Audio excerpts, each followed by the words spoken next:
Praise the lord. దేవుని నామానికి స్తోత్రములు కలుగునుగాక. దేవుని బిడ్డలారా, సబ్స్క్రైబ్ చేయనటువంటి వారు సబ్స్క్రైబ్ చేయండి.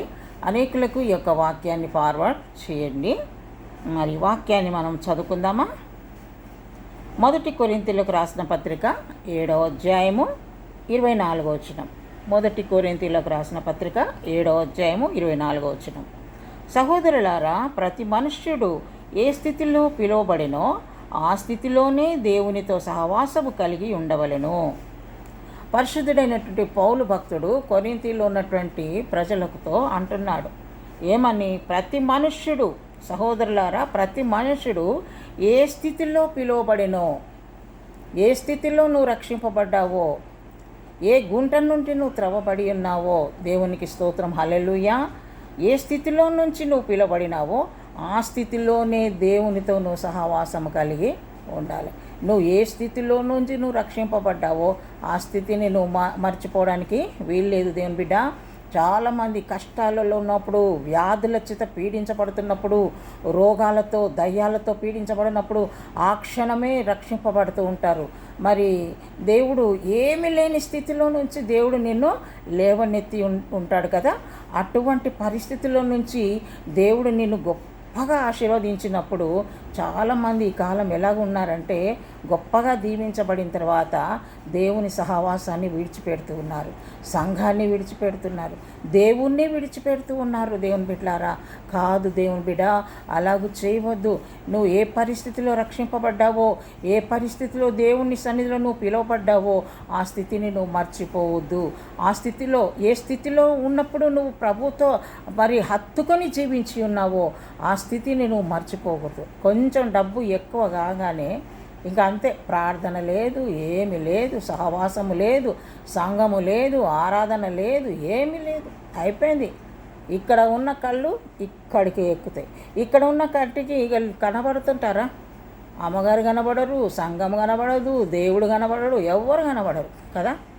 కాదు, నువ్వు ఏ స్థితిలో నుంచి నువ్వు రక్షింపబడ్డావో, ఏ స్థితిలో నువ్వు దేవుని నమ్ముకున్నావో, ఏ స్థితిలో ఉన్నప్పుడు దేవుని హత్తుకొని జీవించినావో ఆ స్థితిని దేవుని కుమారుడా, దేవుని కుమార్తె నువ్వు మర్చిపోవద్దు. దేవుని వైపు తిరుగు, దేవునితో సహవాసం కలిగి జీవించు, ప్రార్థన జీవితం కలిగి జీవించు. ఆత్మీయ జీవితంలో నిన్ను నువ్వు సరి చేసుకో. పడిపోయిన స్థితిని నువ్వు, ఆ స్థితిలో నుంచి నువ్వు పైకి లేచి నిలబడాలి.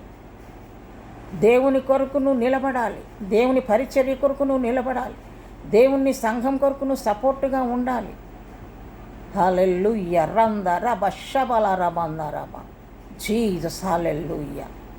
చాలామంది దేవుని ఆశీర్వాదాలు పొందుకుంటారు, కానీ ఆశీర్వాదం ఎక్కువైపోయిన తర్వాత అయిపోయింది, ఇంకా నిద్రమత్తులో జారిపోతారు, మళ్ళా త్రాగుడుకు బానిసైపోతారు, మరలా వేష సాంగత్యానికి వెళ్ళిపోతూ ఉంటారు, దేవునికి దూరం అయిపోతుంటారు, వ్యర్థమైన దురలవాట్లకు గురైపోయి సంఘ సహవాసము లేదు, ప్రార్థన జీవితము లేదు.